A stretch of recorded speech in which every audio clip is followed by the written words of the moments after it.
PR পদ্ধতিতে নির্বাচনের ব্যবস্থার জন্য জামাত ইসলামী এবং অন্য আরো অনেক দল এখন একত্রিত হয়েছে।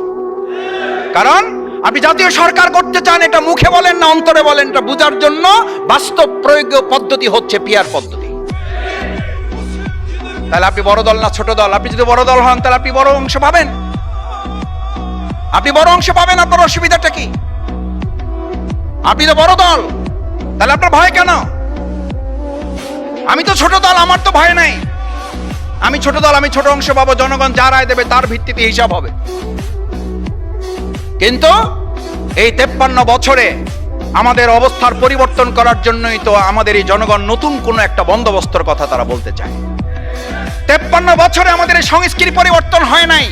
এখন আমি বলতেছি এই নতুন পদ্ধতিতে আমাদের জনগণ অভ্যস্ত নয়। জনগণ অভ্যস্ত। আমরা সংস্কৃতি ভেঙে আমরা পুরনো সংস্কৃতির ঊর্ধ্বে উঠে নতুন সুন্দর কোন বন্দোবস্ত দিতে চাই না বলে আমরা এটা মানতে চাই না।